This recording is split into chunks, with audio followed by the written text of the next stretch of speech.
My goodness, I am, the thing I always say whenever I have a guest is that I'm geeked up. But it's true. It's like everybody that I get to speak to, whether I know them or not, I'm just very excited to present what they bring to you, the listener. So you get to meet new people. And I am, like, again, geeked up, as I always say, to have Zazel on. Girl, welcome to the Roll. Yes, thank you. Thank you. I'm so happy to be here. Oh man, we were just talking briefly about the last time we saw each other. I'm thinking I hadn't seen you in about 20 years, but you reminded me that we had a pass through. Yeah. At BAM. Yeah. And I yelled your name out, and you were there with your mom. Yeah. And it was brief, but I was so happy to see you. Oh my goodness. Yeah. So that, I would say that's about 6 years ago. Probably, yeah. Ish. Yeah. So as I always do, I always say my guest name, but I want you to introduce yourself and tell us where you're from. We'll start with that. Okay, so my name is Zazel O'Garra. I was raised here in New York City, Queens, New York, but my heritage is from the Caribbean. I'm from a small West Indian Caribbean island, Montserrat, which only has 5,000 people on it. Wow. It's funny because I don't know if I knew that, and it's like in the back somewhere in the memory banks that I hadn't tapped, but that you were from Montserrat. And matter of fact, how is that island doing? Well, just briefly, Montserrat originally had 12,500 people. Mm-hmm. And then in 1995, the volcano blew. And it absolutely devastated half of the island. I mean, the town, everything is gone. It looks like a nuclear bomb went off. Mm-hmm. And you go there and all you see is just ash buried all over the place. And you just see pigs and cows and chickens running all over the devastated side of the island. My family's home was actually buried underneath the ash. And when I first went there, I saw it and I saw just the roof. And it was buried underneath the ash. It was just amazing. And then you go to it's not a big island, it doesn't have that many beaches, but some of the beaches on the devastated side, all of the trees are burnt. They're just gone. So it looks freaky, but now there's about 5,000 people there. The people have returned because being that Montserrat is colonized by Britain, many people went to England or went to Canada or came here to the US. So some of them are returning and they're trying to build up the island now. They built a new airport. They have one luxury hotel, but everyone is doing like bed and breakfasts now, beautiful villas that they have. And some people, like retirees, are building homes there because they like the isolation. Yeah. So one thing I would say is, folks, those of you that travel, check out Montserrat, because one way of... There's no COVID on Montserrat right now. Oh, sucky. So let's say that again. COVID-free Montserrat. Yeah, that's how you help the people, by going and being a tourist. Go to these bed and breakfasts and support the locals. Yeah. Wow. And there's a beautiful volcano observatory that you could go there and just look out and see the volcano and the Sophria. The Sophria is absolutely beautiful because the sand on the beaches is black. And where the Sophria is, it's just like warm, beautiful, water that you could go, and people go there for healing. It's natural healing. It's wonderful. Oh my gosh. Yeah. Well, folks, you traveling folks, check out Montserrat. Wow. Yeah. It sounds like the closest I ever saw remotely resembling that is parts of Hawaii. Oh, yeah. Like, maybe what the moon looks like with these craters and things like that. So, in terms of like, if you really want something different, Go, Yeah, go, go. absolutely go. It's beautiful. It's a tranquil island. There's not much to do there. I mean, you can just sit outside. You know, we sit outside and we have the local food, and you know, everyone drinks rum. Rum is just like drinking Kool-Aid. You rum drinking folks, go to Montserrat. Yeah. So yeah. Okay. I love checking out the local cuisine. If you're, let's say, vegan or vegetarian or even a pescatarian, what do you recommend? Okay, so the island is beautiful. I mean, everyone has the fresh fruits and vegetables. I mean, I could go to the tree and get the coconut and the breadfruit and the mangoes and the ginnup and all that. And you know, some of the rastas that are there, they plant their own vegetables. However, because everyone is so, I mean, America has impacted the island. The people that are young, they don't want to eat the vegetables. They don't want to grow their vegetables. So what they do pre-COVID is just take the ferry or the plane and travel to Antigua and buy packaged vegetables. Packaged. Believe that? Because they want to be American. It's crazy. No, stop. Yeah, I mean, everyone on the island drives Jeeps and everyone has cell phones. I'm like, why do you need a cell phone? All you have to do is say, "Come home for dinner," and you can hear them. I mean, what do you need a cell phone for? Wow. But you know what, Zazel, that's interesting in terms of, you know, and it happens with each generation, because I remember, you know, when we were young folk thinking we knew everything, you tend to want to discard what the elders know. And then when you find yourself approaching elderhood, you go, oh crap, you know, I wished I had talked to grandma or asked Aunt so-and-so about that, you know, thing that's been in the family. Like young folk, don't discard your heritage. They want to be American. They want to be hip, and you know, can be the hip. island. I have, when I tell my story, I'm going to talk about my island. I mean, it's a beautiful island. It's primitive, but the culture there is backwards. I have to say that. Okay. Yeah, and when I start talking about my disability, I'll bring in my island. I love the island. But I won't ask you about the backward culture. I'm gonna jump to. So now you know this is Zazel. And now what do you currently do? And then I'm gonna take you back. So what's happening right now? I started a physically integrated dance company in about 2012, 2013. And a physically integrated dance company means that it's a dance company that has persons with disabilities or mixed abilities. You know, so some of my dancers have disabilities, or one or two are not disabled. And I started it 6 years ago, in 2013, because I became disabled. I celebrated my 18th year on Tuesday. I was diagnosed with a brain tumor, which left me partially paralyzed on my right side. And, you know, of course, it was devastating. But because of my spirit, my attitude, and my love for the arts, I didn't let that stop me. I mean, it was devastating. And, you know, when I heard about it, I mean, it really changed my life.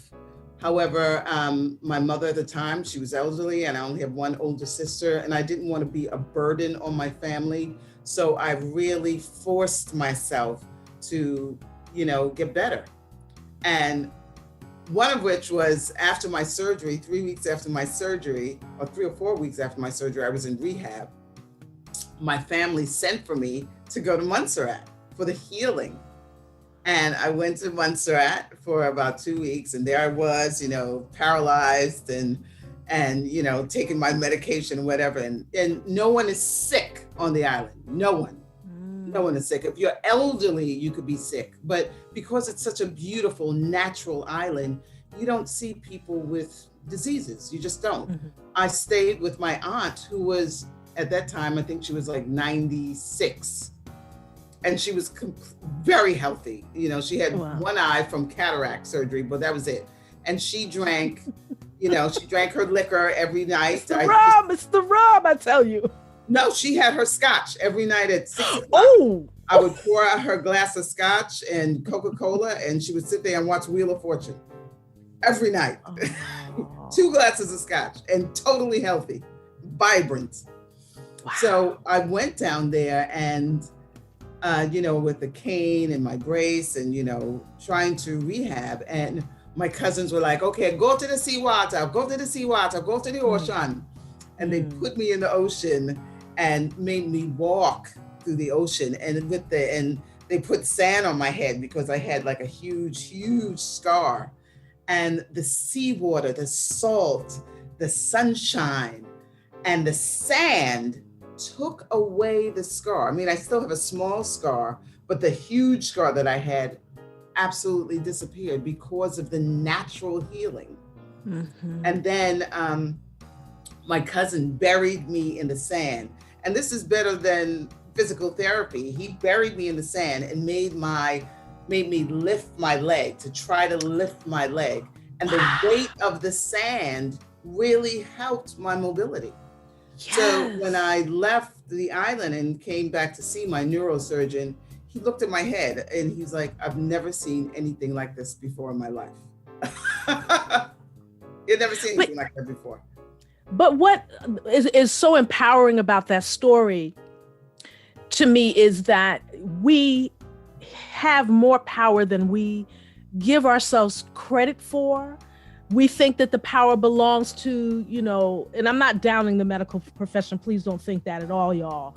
But I think that we put a lot of power and faith into people outside of us. Absolutely. And we don't naturally seek natural healing to at least accompany whatever medical route that we I'm totally into holistic medicine. I love holistic medicine, but I think you have to combine it with regular medicine. You have to go see your doctors, but if you do the two, I think you're fine.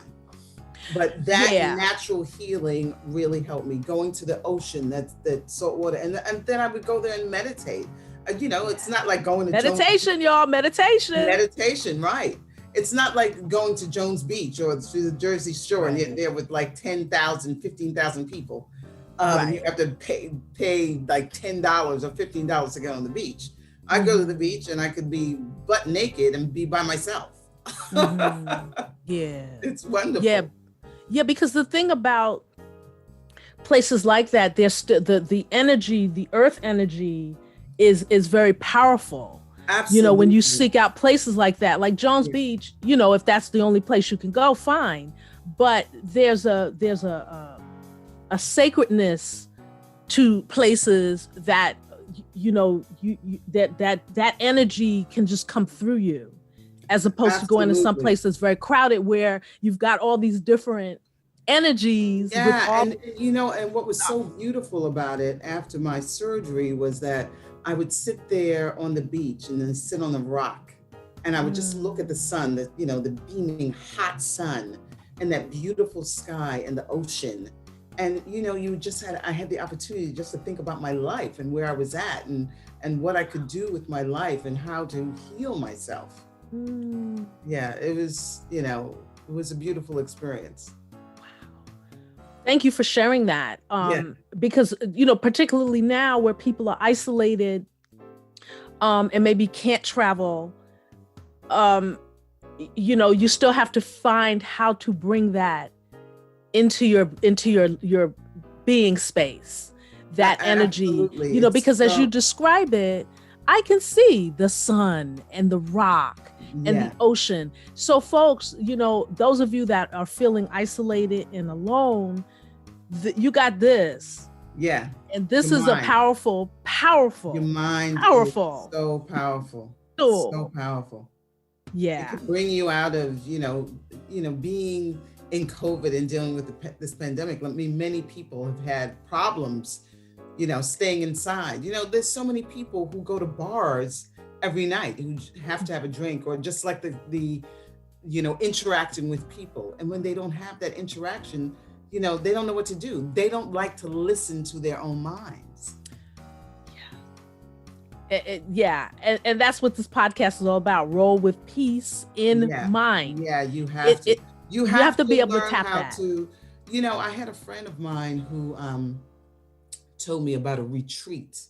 I think it's upstate New York, where you go and you meditate and you're not allowed to talk. Yes. You're not allowed to talk to anyone. Yes. Many people could not do that because you're listening to your own mind. And sometimes you don't like what your mind is telling you. Yes. I mean, I suffer from that. I mean, sometimes I'm like, oh, I don't like hearing that, you know, thinking about that. But you have to listen to your mind. But the fact that you're even aware of those thoughts going, okay, I don't like thinking like that. The moment that you become aware is the moment that you can make shifts. You know, as long as you're unaware and you're just allowing things to spin, that's what drives you to being stressed out and anxious and depressed and all of those things. So I want to back up and just talk a little bit about what you were doing prior to this major transitional shift in your life. Well, you know, I was always a dancer and a model, and you know, I was 38, 37 or 38, and I had been having symptoms of the brain tumor, and I didn't know that it was a brain tumor. I had been experiencing symptoms for like 5 years at least. Really? What kind of symptoms were you experiencing? Well, complete fatigue. I mean, I couldn't keep my eyes open. I mean, I could be walking down the street and sleeping at the same time. I just could not keep my eyes open. And that was the first thing that happened. And the second thing was my handwriting started to change. Like I couldn't write my name. It was just like, what's going on? I couldn't write. There was something wrong with my handwriting. And then I started to get like a tingling feeling in my arm. Just like this weird tingling feeling in my right arm. So I went to the doctor. I was telling them what was going on. I'm like, you know, I can't stop sleeping. I'm totally fatigued. I said, my handwriting is changing. There's something wrong with my handwriting. And then maybe the third year, I had a seizure, but I didn't know it was a seizure. I was at an audition, actually. This was funny. I mean, not funny, but I was at an audition for a commercial, right? And I'm sitting there, and they called me in the room.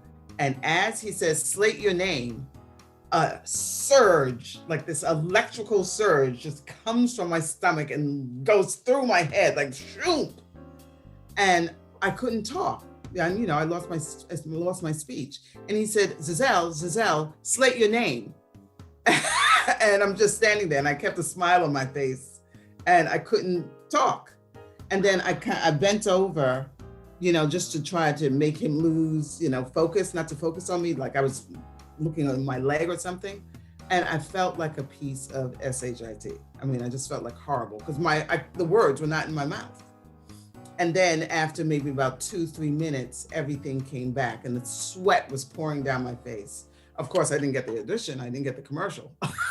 Oh my goodness. But did he even recognize that there was something not quite right? No, because I just stood there like this, you know, with this smile on my face, and he didn't know. Yeah, but that's still something not right. So I'm going to say, folks, we have to be more aware of each other, you know, because it's like, you know, that's a fast-paced world. That auditioning, you know, grind. So fast. I mean, because you're in there like for 5 minutes, right? Yeah. You're like, slate your name, okay, read the lines, boom, boom, boom, and that's it. It's a factory. You're in, you're out. The next actor, in, out. But we have to be aware enough of each other to be able to sense that there's something not quite right. You know. But you know the hunger you have for those commercials. I mean, you have a hunger. No, but I'm talking about from the casting director's point of view. No, I mean, he did not recognize anything. Yeah, that's what I'm talking about, because I understand your objective was to get the job. Right. But I'm saying that, you know, if at that level, you've got professional actors coming in. These are not, you know, people that are just, you know, getting their feet wet. These are people that are coming in, you know, and if there's a pause like that, you got to check and see, is that person okay? No, you all right? Say anything. He didn't. I forgot what casting director it was, but he didn't say a word. And I kind of Wow. stumbled through it, stumbled through the audition and just left. And I walked out of there and I'm like, I feel like a piece of shit. Excuse my French. Wow. No, cursing is matter of fact, I just watched the history of swear words last night. Yeah. Yeah. Well, So, sometimes you got to use them. Sometimes, I mean, that was yeah, how I felt. I felt like a piece of shit. no, But, that describes it. So then what happened after that? well, then the symptoms kept having, I kept getting the seizures, I would, particularly when I worked out, like I would go to the gym and I'd be on the treadmill and I'm running, and all of a sudden I would get the seizure, I'd have that, surge, electrical surge go through me. And finally, I couldn't take this fatigue any longer. And I went to see my gynecologist. That was the last doctor I went to see. And I told her what was happening. I said, I just feel strange. I'm getting these sensations and I'm totally fatigued. And, this weird feeling from my feet to my stomach to going through my head. And she's like, well, maybe you're going through a hormonal imbalance. And she's like, have you tested for HIV? I'm like, listen, test me for everything. I do not care what's going on. I want to find out what's happening. So she gave me all the tests. And then she said, I'm going to put you on birth control pills to regulate your hormones, And I said, okay, sure. I've never been on birth control pills before, but I'll try them. And that's what did it. Those birth control pills gave me those seizures like every 2 seconds. It totally, because the hormones affect your brain. Right. So I remember telling my mom, I feel like I'm in Pluto. There's just something going on. I just feel like totally out of sorts. And she said, okay, well, we'll go to the doctor. And it was right around Christmas time. And then Christmas Day hit and we had dinner, and I'm with my sister in New Jersey, and I'm telling her, I feel really strange. There's something going on. And she's like, oh, let's go out to the hospital in Jersey, because she lives in Jersey. And I said, okay, sure. And then she got tired and didn't really want to take me. She's like, do you still want to go? I said, yeah, I feel really out of it. So we went to the hospital, St. Barnabas Hospital in West Orange, New Jersey. And it was like luxury. I mean, there was no one in the emergency room, which is like unheard of here in New York City. Yeah. So I went and I told them everything that was going on, and they gave me a battery of tests. And when I came out, they were like, well, we found nothing. We don't see anything wrong with you. And I said, really? I said, but I'm kind of dizzy. They said, you're dizzy? Okay, let's give you an MRI. So they gave me the MRI, and I'll never forget this. I get out of the MRI, which was like, 20 minutes or so, whatever. And the nurse comes to me, we said, we need to take some blood from you. And when we take the blood, go into the waiting room. I said, oh, okay. And then she said, here, take these pills. And the pills were Xanax. And Xanax, just kind of chills you out, right? So I gave the blood, took the Xanax, and went into the room. And as I'm sitting there, a doctor walks in, and she sits down and says, I have to tell you something. You have a massive mass on your brain, a brain tumor. And I didn't react because I was on the Xanax. Okay. Wow. Oh, okay, whatever. And my sister broke out into tears. She just like freaked out. She broke out into tears, and she called my mother. And then like a whole slew of doctors walked in after that, maybe like 6. And they're telling me, okay, we have to put you in the intensive care. You have to do this, you have to do that. And they're asking me all these questions. I'm like, oh my God. And then my sister calls her friend and tells her to bring her, something to ease her mind. And she calls my mother, tells my mom. And then the next day, I'm in intensive care, and my whole family comes, my cousins and my mom, my sister. And I'm in the room, I have all these tubes attached to me, heart, all these tubes, whatever. And the neurosurgeon came into the room, and he says, okay, the entire family has to leave except for her immediate family. So my mother and my sister stayed, and one of my cousins who works at, who's a nurse. And so there was only maybe about 5 of us in the room. And he said, well, she has a massive brain tumor and she has to have immediate surgery. And this surgery is going to be a little difficult because where the tumor was located, it was behind my left ear, and they didn't think they can get the entire tumor out. So he said it's going to cause her partial paralysis. She might have the paralysis on her face, possible blindness. And he said it was just like this, dull voice. It's like, this is it. He just like threw it all out there. And I saw the machine change because I started, hyperventilating a little bit, but I didn't want to start crying. I started hyperventilating. And I said to him, you know what? I'm going to be like Lance Armstrong. I'm going to be a survivor. I'm going to fight this. And he just looked at me like, what the hell is she talking about? So after that, I checked out of the hospital the following day because my cousin worked at NYU Medical, and he had a contact with one of the neurosurgeons, one of the top neurologists rather, at the hospital, and he sent me there. And that doctor saw me with no health insurance. He told me, you don't have to use your health insurance. And he saw my MRI, and he said, okay, yeah, this brain tumor is huge. And you definitely need the surgery, but the doctor, the neurosurgeon at St. Barnabas is excellent. So you don't have to worry about anything. You should go back and have the surgery.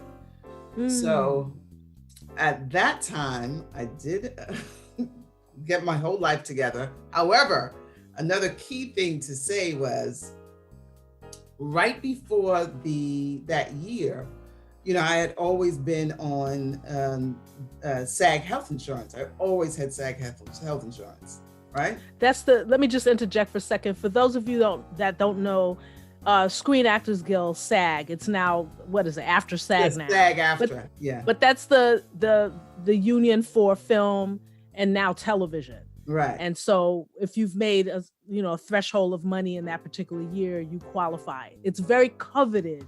It's insurance. Very coveted. And I was proud to say I had SAG health insurance for over 10 years. Oh, girl, you go now. Yeah. That's a hard, for those in the profession, that's a hard one to get. Yeah, it's very hard to qualify for it. And it's even worse now, but we won't even get into that. Yeah. But prior to that, there was a union strike, right? So I hadn't booked anything, right?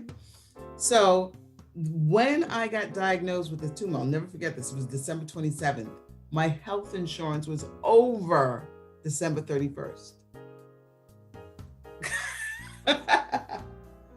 And so I called the Actors Fund, and I said, well, listen, I just got diagnosed with brain tumor and I have to have this serious. And that's like a $500,000 surgery. I mean, no joke. And they said, well, we'll help you. And the Actors Fund, and I got to interject here too. The Actors Fund, I'm shouting y'all out. Bless y'all. The work that you do to help actors. I have had to go there a few times myself. Yes, they are gods. They are gods. Actors Fund. They are gods. They are gods, absolute gods. And they said, don't worry about anything. And I think I had a social worker there who was just amazing, amazing. And I checked into the hospital the following day. I had no problems with my health insurance. I stayed in the hospital after my surgery. I had an 11.5-hour surgery. They had to give me anesthesia 4 times because the surgery was so long. Wow. And fortunately for me, when he came out and talked to my family, he said that we were able to get the entire tumor out. Oh, man. Yes. So I didn't have to go through radiation. So that was good. However, waking up, I was completely paralyzed, which is kind of shady. Completely paralyzed? On my right side, totally paralyzed on my right side. And my speech was a little impaired. But I'll never forget when I woke up, I had all the bandages on my head and, covering my eye and everything. And the nurse was like, wake up. She was tapping me. And I said, mirror, mirror, mirror. No. Vein. That's the actor. That's the actor. I see what I look like so I get my next commercial. I don't have time to be looking bad. I got to get it. Yeah. She said, no. Real quick, I got to pull it up. Yeah. She's like, no, I don't think you need to see a mirror. I said, no, mirror. And she's like, really? And so she handed me the mirror. And all I did was look at my face.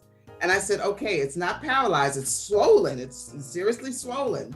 But it wasn't paralyzed. And that's all I wanted to see. I said, okay, take it away. Take it away. Oh my God. You were like, little makeup will fix that. I'm going to my audition next week. Yeah. It's a sickness. It is a sickness. The vanity could kill you. I mean, it really is. The vanity, man, because it's about what you look like. What you look like. It is. It's true. And I'll never forget when I was laying in the bed in the hospital, I was looking at the television. I'm like, oh my God, I could have booked that. See, this is what I mean about showbiz folk. How do I know this? Because I was a showbiz folk. Yeah. And it's always, like, oh my God, I could book that. It's like on your mind constantly. It's constantly. However, one of the beautiful things about what happened was it was the first time in my life that I ever got to rest. Wow. The first time, my mind was clear. And there I was in the hospital, I'm not thinking about money. I'm not thinking about auditioning. I'm not thinking about anything. I'm not thinking about survival. How to pay my bills or anything. It was the first time that I could rest.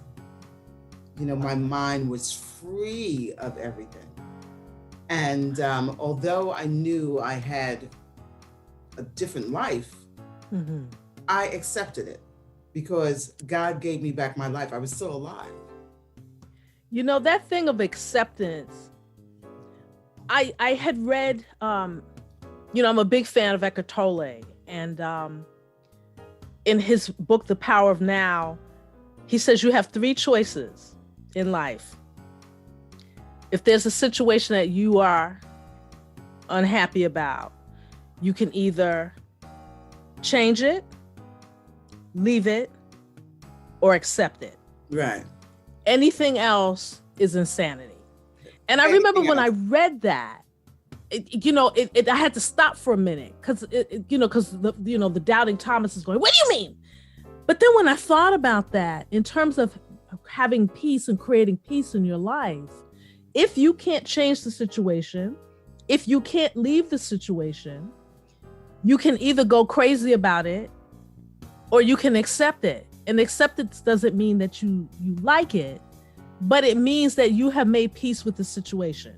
Absolutely. And, to go through that, being a dancer, you're using your body, and being a model, Right. I couldn't wear my stilettos anymore. I couldn't wear my shorts. I mean, I could wear the short skirts, but, I wasn't the femme fatale that I was before. And that's huge. I mean, many people suffer from depression when they have, get any kind of chronic illness, particularly if you go through a brain tumor or a stroke. But the good thing about my tumor, I'm not going to say good thing about my tumor, but my tumor was benign. It wasn't malignant. Okay.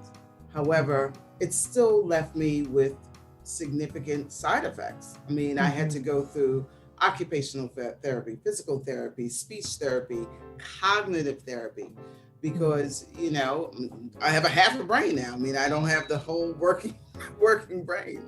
So I did extensive, after my surgery at St. Barnabas, I went to Kessler, which is an amazing rehab facility, just amazing. That's what Christopher Reeves was at. It was amazing. And I stayed there for a month, and my therapy was just absolutely incredible.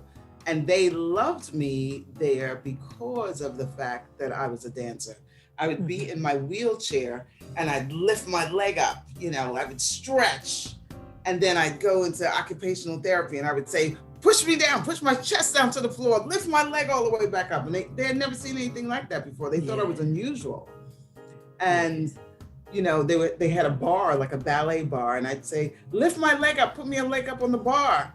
And they're like, are you serious? So they would keep me there longer than the other patients because I was like a freak. They were trying to figure you out. But through this story that you've shared with us, what is prevalent to me is your spirit, your spirit. You came to a point where you realized that there were, first of all, the fact that you were able to rest for the first time, and having accepted the situation. But in accepting the situation, like, people think when you accept something, it means you lay down. No, you are still looking to how do you make the best of the situation in which that you are in.